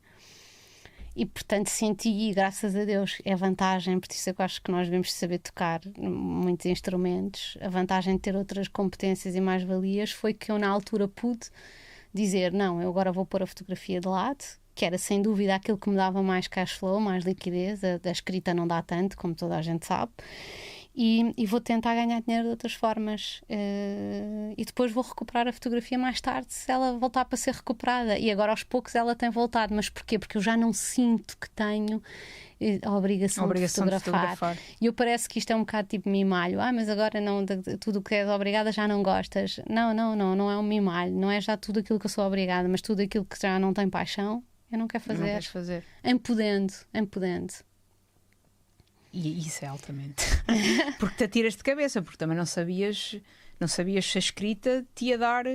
Não sabia. Eu sabia que tinha competências académicas para dar esse tipo de formações e que tinha algum conhecimento. Não sabia se as pessoas iam confiar em mim para dar esse tipo de conteúdos. E acho que as pessoas confiaram. E eu gosto muito, e agora até mais do que a escrita, aquilo que eu quero até trabalhar são mais tertúlias da inquietude, em que exploras as pessoas. Em que se explora as pessoas, as suas emoções, através de triggers. Podem ser livros, podem ser pedaços de filmes, podem ser conversas, podem ser imagens. Isso é tão fixe. E que a partir daí tu tiras um bocadinho. Partilhas, não é? Sim. E trabalhas-te um bocado interiormente. Claro, portanto, porque a vida é uma partilha, não é? Sim, e aqui estamos nós a partilhar. Olha, esta Onde é que acontece essas tertulias? vão começar agora. E onde é que as pessoas podem encontrar essa Não, informação? isso é só por convite. É só por convite? Ui. Não, as tertulias da inquietude é só por convite, mas eu aproveito para dizer que vou lançar em breve uma coisa muito engraçada. Vou já adiantar que acho que o Marco vai gostar disto e a Joana também. Que se chamam Sete Estranhos, 7 Pecados, 7 Noites. E haverá vinho envolvido. Claro, eu não faço nada a seco. Eu não faço nada a seco. Joana, já. Isto tem tantas interpretações. Pois está, mas não pronto. E ficamos por aqui. Ficamos por aqui. Olha, aquelas imagens que estavam a passar, foi uma viagem que tu fizeste a São Tomé? Foi. Com as tuas filhas? Com as miúdas. E como é que foi? Foi Tenho muita curiosidade. Ainda não quer ser mãe, não é? Ainda vai demorar bastante tempo. Mas não te apareces. Não, obrigada. Não. É porque depois não dá para apressar o contrário. Não, daqui a 10 anos, 36, está-se bem. 10 anos de vida, se calhar não, então não. Não, eu fui a São Tomé já umas quantas vezes, umas 5 ou 6 vezes, sim. Tenho muita curiosidade. Adoro São Tomé. E depois achei que era giro, que era mais do que giro, era uma experiência enriquecedora levá-las a São Tomé, porque tu sabes melhor do que eu que em África há um estado virgem no ser e no estar que é inigualável em qualquer parte do mundo. Sim. E eu queria muito que elas vivessem isso. E apesar delas serem pé descalço, viverem em Alfama, terem uma cultura de bairro, eram miúdas da cidade, não é? Burguesas. É diferente. Sim. Que era o que eu lhes respondia, coitadas, não. Sim. Então levei-as e foi muito engraçado porque fomos as 3, não é? A Camila tinha 3 anos e a Caetana 6. Então já foi há algum tempo. Sim. E foi muito engraçado. E elas lembram-se? Elas lembram-se desta experiência? Isto foi a segunda vez, elas já foram 2 vezes lá. Ok. Sim, adoraram.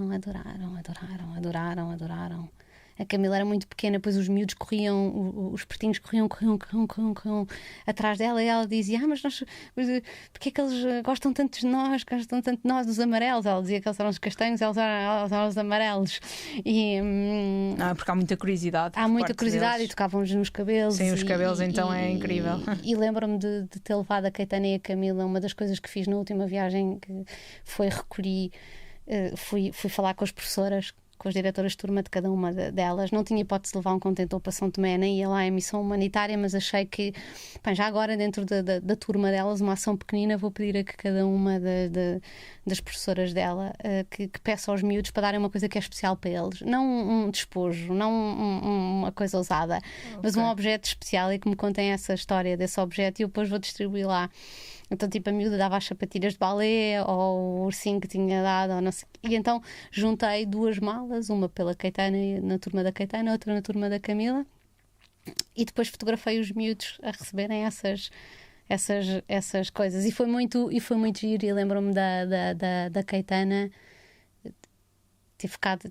Vi ter comigo uma vez a chorar porque estava a fazer uma distribuição, também levámos alguma roupa e ela estava muito voluntariosa a entregar e não sei o quê, e um senhor disse, precisava dos sapatos para o meu filho. Eu disse, sim, Caetana, é ela. Mãe, mas é que ele pediu-me uns sapatos para o filho, e ela soluçava, eu sim, e então? Só que eu perguntei-lhe o número e ele disse, eu não sei porque o meu filho nunca teve uns sapatos, não sei qual é que é o número, e ela chorava a dizer isto, porque fez muita impressão que um pai não soubesse o número de calçado do filho. Porque isso marca uma criança. E ela chorava a dizer isso, porque aquilo, mais do que qualquer coisa, bateu-lhe. E a Camila também, quando por ela encontrei-a no quarto a rasgar o fato de banho, porque tinha um fato de banho muito amanhoso, da H&M, daqueles 10 euros, mas mesmo assim ela achava que estava muito bem vestida e queria ir igual às meninas que estavam na praia com as t-shirts rotas, então começou a fazer buracos no fato de banho. E isso são experiências, não é? Que enriquecem comportamentos. Mas achas que elas trazem isso agora hoje em dia no dia a dia delas? Sim, eu digo, eu não tenho a pretensão de que elas agora se tornem grandes dinamizadoras de ONGs e que sejam umas gretas da vida, mas eu acho que há sempre. Eu acho que tudo que se semeia se colhe. Sim. Acho que elas não esquecem. Elas entendem esta tua forma de viver e esta tua forma. Também não conheceram outra coisa, mas elas entendem-te ou. Olha, entendem, sabes que entendem. Eu também nunca disfarcei. Eu lembro uma vez a Camila ter dito assim, meio ressabiada. A Camila tem assim mais mau feitio. Eu tinha pai 7 anos ou 8 e eu ter viajado durante algum tempo e elas ficaram com o pai. Depois eu cheguei e a Camila disse assim: o mundo deve ser muito interessante para tu estás sempre a ir embora. E eu, foda-se. E eu virei para ela e aguentei muito bem e disse, agarrei assim nos ombros e disse: não imaginas quanto. Bombas! E foi mesmo tipo que ela tem que saber que ela não pode concorrer com o mundo, no sentido de que da riqueza que tem o mundo, o valor que ela tem para mim é muito diferente. São duas coisas para já nem sequer se comparam. Mas eu não lhe podia dizer, não, minha filha, o mundo é mais importante. Não, o mundo tem recursos, histórias, pessoas e personagens e vivências encantadoras. E portanto, sim, ela tem que relativizar o seu lugar no mundo. E isso começa por eu lembrar-lhe qual é que é o lugar dela também no meu mundo, porque claro. Eu não sou só mãe, eu sou uma mulher também e eu continuo a ter sede de mundo, não é? E eu tenho que ser um referencial para ela, mas isso não significa que eu abdique tudo aquilo que me alimenta. E não, isso nem pode ser, não é? Isso para mim foi sempre muito taxativo. Eu nunca fui só a mãe Isabel. Eu sempre me apresentei como a Isabel Saldanha. Tipo, esta é a vossa mãe. Mas isso é raro.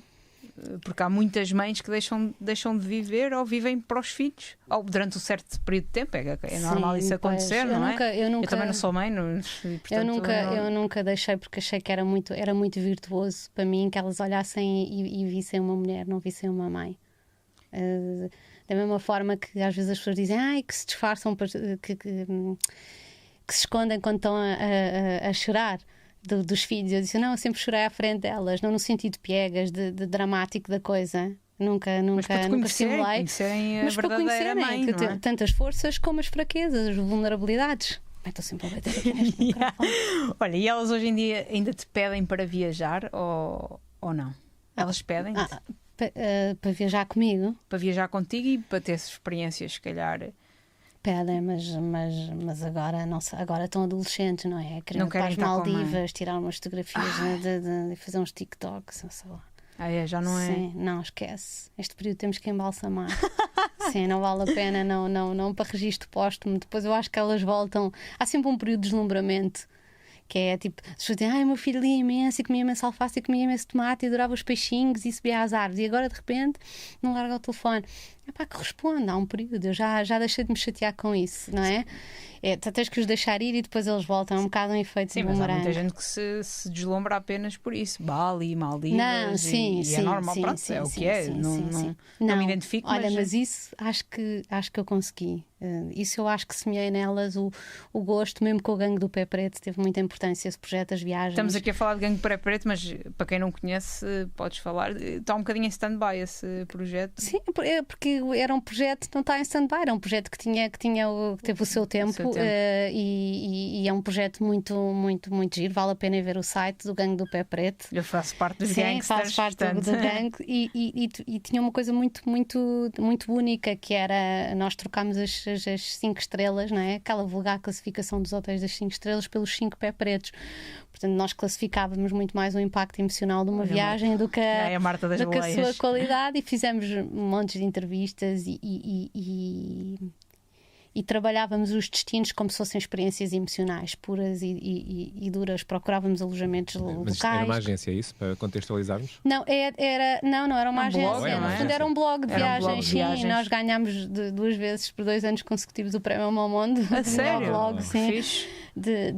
Histórias de viagem, um blog de histórias de viagens, sim, que te diz, por exemplo, se tu fores a Aveiro, tens que ir conhecer aquele senhor Zé que te vende as enguias e que te convida para ir à casa dele, e depois, se tu virares na terceira esquina a seguir à Igreja Amarela, encontras uma senhora, pede para ela te contar. Tem mais a ver com o roteiro emocional da viagem, não é? Que é assim que viajamos. Sim, que é assim que nós viajamos. Sim. Porque ainda no outro dia me perguntaram se as viagens são geográficas, e para mim muitas vezes as viagens não são geográficas, as viagens são através das pessoas. Independentemente do sítio que eu esteja, eu às vezes não penso naquilo geograficamente, e por isso é que volto tanto aos mesmos sítios. Das coisas que mais me marcou na Guiné-Bissau, que é um país que eu já fui, vivi lá durante um ano, tive aquele trabalho das 9 da manhã às 6 da tarde, e percebi que não queria, portanto mudei esse rumo de vida muito rapidamente, apercebi-me cedo. Mas um dos momentos mais marcantes foi ter chegado de bicicleta a Bissau, e aquelas senhoras onde eu comprava sempre a fruta receberam-me como família, e a viagem, a vida é feita dessas pessoas. Elas: Marta, bochiga, já. Portanto, eu vou começar a falar crioulo e não me calo. E às vezes eu estou aqui no meu dia a dia e tenho saudades desse sentimento puro, de afeto, livre de preconceitos, sim. livre de tudo. É verdadeiro, não te consigo explicar. E era isso, estavas a falar da essência do continente africano, de África. Olha, felizmente daqui a um mês e pouco estou lá, sinceramente. Ainda bem, meu. Vais voltar ao diamante em bruto. Costuma-se dizer, na Guiné há uma expressão: filho de chão na riba si chão. O filho da terra volta à sua terra. Claro. E eu já me sinto filha daquela terra. E é impressionante. Eu acho que noutra vida fui africana. Pé descalço. Eu tenho que ir à Guiné contigo. Tens que vir. Olha, faz parte da minha bucket list. Outubro, novembro. Eu vou fazer de conta que vou sozinha com a mochila, e depois, Marta, olha quem está aqui. Mas olha, baratas às vezes, se calhar. Sim, está bem. Não digo baratas, é que eu não tenho medo de morcegos, nem de cobras, nem de homens maus, mas eu não gosto especialmente de baratas. Eu também não curto muito, mas olha, tive uma vez na Índia. Na altura estava a viajar assim mesmo ao desbarato, e a Índia é muito barato. Desbarato, barato. Olha, dava um bom título para um post no blog. Desbarato, mas na altura não foi a barata, mas foi, eu paguei 70 cêntimos por noite num hotel em Jaisalmer. E acordei. O recepcionista era uma barata. Não, mas acordei com as minhas cuecas todas ruídas por ratos. Mas não no corpo, na mala. Não, na mala. E cocó por todo o lado. Eu juro-te, eu não sei. 70 cêntimos e fiquei sem cuecas. Lembro-me perfeitamente de ter acordado e pensei: fogo. E fiquei lá a dormir no dia a seguir outra vez. Depois pus as malas lá em cima a ver se o cabrão do rato não aparecia. E nós víamos o rato, porque na altura estava a viajar com a Maria. E eu fiquei sem cuecas. Olá, Maria! Olá, Maria! E não sei se chegaste a viajar de comboio na Índia. Na Índia, sim. De jardineiras, coisa tão esperta. Olha, falar em ratos. Sabes o que é isto? É leite? Não, é o templo dos ratos. Sim. Na Índia.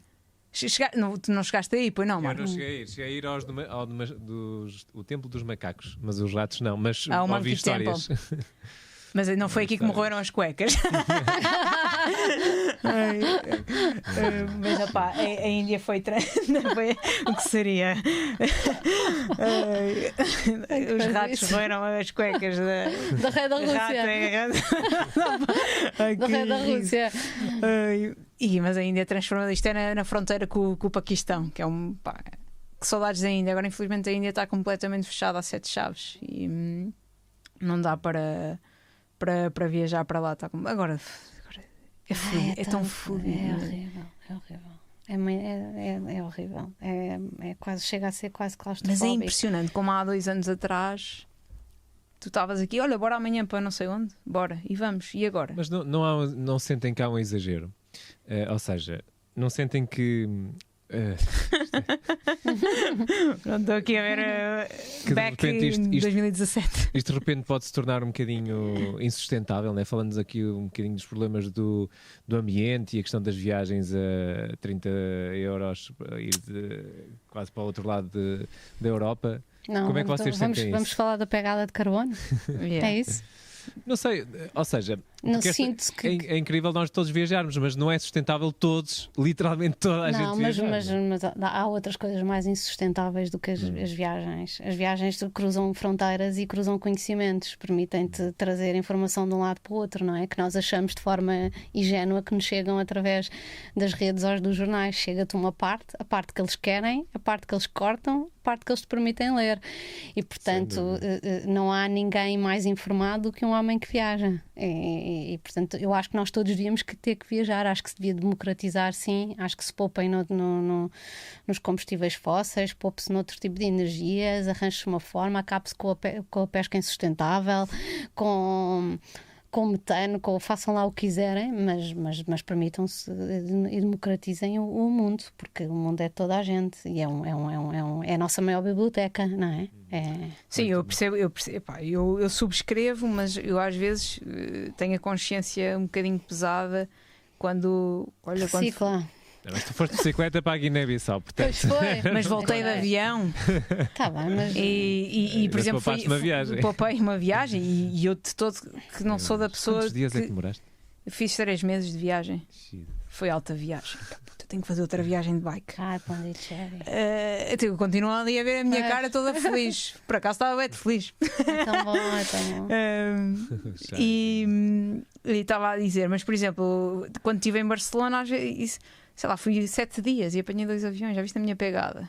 Mas por outro lado, eu também não sou a pessoa, eu não como carne, portanto eu tento, mas isto são autojustificação que acabam sempre por desculpas. Mas isto foi uma provocação e a Isabel deu uma excelente resposta, não é? Porque, de facto, e a minha Isabel é uma mulher de palavras, a mulher dá-te uma resposta sempre. Preocupa-se, às vezes, é isso, há tanta coisa tão mal neste mundo, não é? Que as viagens de facto não pode ser um desses males e que se acabem primeiro com esses outros males antes que se acabem com as viagens. Com o plástico, seja o que for. Olha aí o meu Instagram, se quiserem dar um follow, estão à vontade. Agora já é autopromoção. A tecnologia, cada vez há aviões que são menos poluentes, não é? E eu tenho esperança que a tecnologia consiga encontrar uma forma de os aviões não gastarem tanto combustível, não precisarem de tanto combustível para fazer as viagens, não é? Ainda há esperança disso. Então, e a teletransportação? Ou isso, ou aprendemos todos a voar. Eu não quero que exista. Não, porque aparecia com cada gente na nossa sala. Ou não? Ou se cá não aparecia ninguém e era super triste. Como é sempre bom voltar a casa depois de uma viagem, não é? Talvez convém termos uma casa para voltarmos. Entretanto, a Joana vai meter aqui uma musiquinha e vai falar do nosso próximo patrocínio. Eu assim estava a ver onde é que vocês estavam a chegar. É uma casa. É um facto que, e aliás, convenhamos, não sei se foram vocês ou se foi aqui no chat, estavam a falar da questão das rendas, não é? Compensa mais ter casa. Em Portugal, pelo menos, compensa mais termos a nossa casa se precisarmos de um sítio fixo para viver, e a Twinkle ajuda-nos a chegar lá, não é? Porque não é fácil, ninguém tem assim, de repente, 100 e tal, 200 mil euros para comprar uma casa a pronto, não é? Vamos pôr aqui nos 225 mil. Estou aqui já a fazer a simulação. Cagando a caseirão, Porque, de facto, se quisermos então comprar uma casa, a maior parte das pessoas tem que recorrer a um crédito de habitação. 40 anos. E nos últimos tempos isto não tem sido muito simples para nós, não é? Nós ligamos para o nosso banco e dizemos: eu quero comprar uma casa, o que é preciso eu fazer? E depois o senhor começa lá a dizer palavras lá na língua das pessoas dos bancos e ninguém percebe. E a Twinkle aparece precisamente para não só desmistificar toda esta ideia de que é muito difícil conseguir um crédito de habitação, como também para facilitar a nossa vida, para nos explicar o que é que são estes termos relacionados com o crédito de habitação, para nos fazer a melhor proposta. Nós podemos fazer aqui a simulação no site, mas também podemos pedir para a Twinkle ligar para nós vamos calcular a prestação. Pronto, daqui a 40 anos esta casinha fica em 473 euros. Ficamos aqui com uma ideia, mas estes valores podem alterar e a Twinkle explica-nos tudo. Podemos pedir para que nos liguem, podemos fazer a simulação detalhada. E aqui já fazemos as coisas todas a partir do site, mas o ideal mesmo é falarmos com um operador da Twinkle, porque a pessoa que está do outro lado vai simplificar tudo, vai nos explicar e vai trazer-nos as 3 melhores propostas. Entre os bancos que são parceiros da Twinkle, vão-nos apresentar então as 3 melhores propostas, porque nós queremos ter a melhor de todas, não é? E aí ajudar-nos a olhar para elas e analisar e perceber qual é que é então a melhor hipótese para nós. Há aqui também várias abas aqui no site da Twinkle para tirarmos algumas dúvidas, mas eu aconselho mesmo a pedirem para a Twinkle vos ligar, porque vão ver que é um crédito num piscar de olhos mesmo, muito mais fácil. E obrigada à Twinkle pelo apoio ao Maluco Beleza. Estás a cantar? Oh. Uma casa. Estávamos aqui a discutir quem queria ter casa e quem não queria ter casa. Eu queria ter uma casa. Aqui, a Isabela é mais desapegada que eu nesse sentido, mas eu gostava de ter o meu cantinho. Amor e uma cabana. Mas é. Amor e um T3. Falta o amor agora. O amor não precisa de os T3 em Lisboa estão muito caros. Pois estão. Tem T3 não há T3 abaixo de 700, 800 euros. Pois não, não pensar. E olha, e a prática do desapego. E aonde? Onde é que é esse T3? E aonde? 800 euros. Está difícil. Não é com vista para o mar, de certeza. Não, então não. Não, mas eu gostava de ter um cantinho pequeno. Um T2, 850 euros é um achado. Sabes, às vezes perguntavam-me e perguntam-me: tu vês-te a morar em algum sítio? Mas eu não me vejo a morar no mundo e eu vejo-me a morar em Portugal. Eu tenho gostado desta dinâmica de ir e voltar. Não sei, é fixe. Tu tens que ir e voltar, pronto. Sim, não, mas pelo menos um dia posso ficar. Um dia nós vamos ficar, seja onde for. Um dia vamos ter mesmo uma morada final, mas daqui a uns bons anos esperemos. Eu não me preocupa muito isso. Acho que já chegámos à conclusão que é bom ter um sítio para voltar, porque nós temos raiz e temos ligações familiares e os amigos, e portanto temos sempre o nosso sítio de origem. E acho que isso é bom, ter esse sítio de regresso, o nosso colo, o nosso consolo, o nosso conforto. Agora também não acho um total disparate que haja muito colo aí pelo mundo, não é? Até chegarmos ao nosso colo final. Mas o que é que tu sentes mais falta quando estás a viajar? Ou seja, qual foi comida? Para mim é sempre a comida. Para mim é sempre a comida e o vinho. Não te exemplo, quando eu tive um mês no Irão, costumo. Não há vinho no Irão? Não, é legal, mas pois corres o risco. Pois é, que estúpido. Não, então, claro que não há. Pois mas sabes que eles têm uma grande associação de alcoólicos anónimos, não é? Sendo um país, não é? A sério? Sim. Sabes que eu estou para ir ao Irão há 2 anos e agora está fechadíssimo e ainda não consegui ir ao Irão. Mas estou para ir há 2 anos ao Irão. Para o ano, talvez. Eu acho que sentes falta disso, sentes falta do palato. O palato, porque também te devolve, tem uma ligação muito à memória e ao emocional. Sim, totalmente. É aquele arroz da mãe, o bife não sei do quê, o bife à portuguesa. Mas sabes que eu era a pessoa mais esquisita. Eu a testar, isto é tão estúpido. Eu fui comprar uma data de panos ao chinês à frente da minha casa para ver como é que se fazia aquilo num vídeo no YouTube.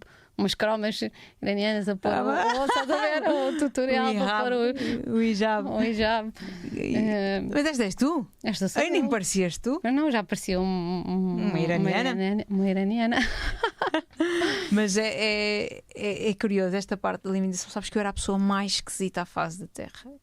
Eu, antes de fazer a minha primeira viagem sozinha, aquela transformação em que saí, fui viajar sozinha à boleia, percorri 11 países a gastar 2,5 € por dia, uma cena ridícula, não estava neste mundo.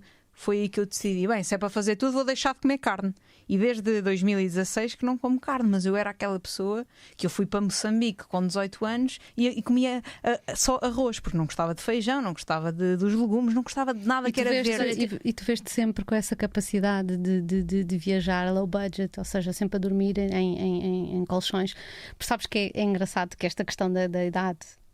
Nós quando agora fomos para as flores, o meu cunhado, estava a contar que a mãe é das flores, a Valentina, tem lá um restaurante, o Forno Transmontano, e ela estava a dizer, ligou o Lila a perguntar para ver se ela tinha um quarto para nós, e ela pergunta assim, eles são de canto de sofá? Eles são de canto de sofá? E ele disse assim, não, eles não são de canto de sofá. Okay.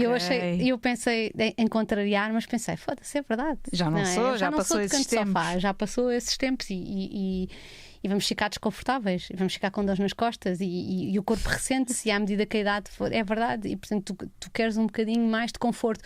Não quer dizer que não tenhas esse sentido prático de dizer come-se o que houver, dorme-se aqui se tiver que ser, não ficas enojado, não ficas arrogante, não tratas mal as pessoas de todo, até ganhas bastante capacidade, tornas-te elástico.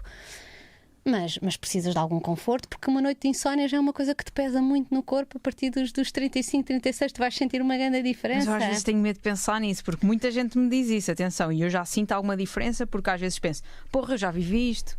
Ou seja, eu já sei o que é dormir no chão, eu já sei o que é dormir em todos os sítios e mais alguns. Mas tenho medo de perder isso, sabes? Marta, há aqui uma pergunta de um patrono que pediu para fazer a pergunta aqui a partir do chat, e ele estava aqui a perguntar se tu eras mesmo vegetariana e se te restringes a essa dieta nas viagens fora da União Europeia.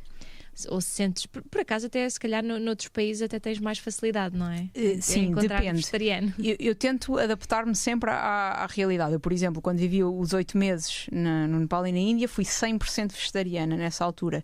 Mas agora, por exemplo, na Guiné-Bissau, eu sou pescetariana, porque há muito peixe, o tipo de pesca não é uma pesca invasiva, industrial, é uma pesca mais local e como peixe. Aqui em Portugal tento maioritariamente ser vegetariana, mas de vez em quando como peixe. Portanto, não sou 100% vegetariana, sou pescetariana. Pronto, vamos falar assim.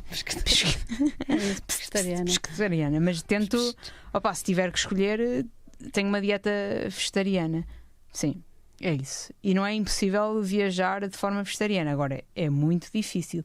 E depois vem a malta da viagem que curte bem de comer, tipo a Isabel Saldanha, que diz: então, e não perdes muito a parte. Eu estou a mostrar a tua imagem para te dizer que tens o copo à frente da cara e ficas com a boca bem estranha.